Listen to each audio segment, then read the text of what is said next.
Welcome back to our channel. నువ్వు మంచి salary కలిగి ఉన్నావు నువ్వు రోజు, మంచిదే.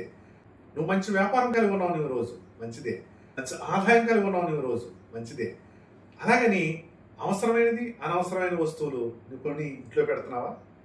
అలాగైతే వారన్ బఫెట్ అంటారు. ఎందుకంటే వారన్ బఫెట్ అంటే నాకు చాలా ఇష్టం. ఆయన చెప్పే ఆర్థిక సూత్రాలు చాలా నన్ను ఆకర్షించాయి.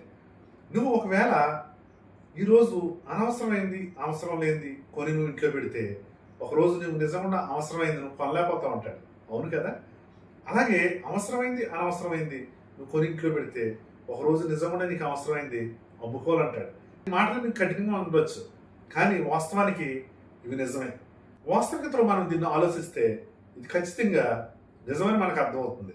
ఎందుకంటే ఈరోజు 10,000 10,000 రూపీస్ చాలా వృధాగా ఖర్చు పెట్టావు అనుకుందాం, అనవసరం లేని దానికి. రేపు 1 lakh సంపాదించావు, మంచిదే. కానీ నువ్వు పోగొట్టుకున్న 10,000 1 lakhలో లేదు అంటాడు వారన్ బఫెట్. అవును కదా? నిన్న వృధాగా ఖర్చు పెట్టిన 10,000 ఈ 1 lakhలో లేదు అనేటువంటి సత్యాన్ని నువ్వు తెలుసుకోకపోతే నీకు మనీ మేనేజ్మెంట్ తెలియదని దానికి అర్థం. వారన్ బఫెట్ అదే చెప్తారు. నీకు అర్థమవుతుందా?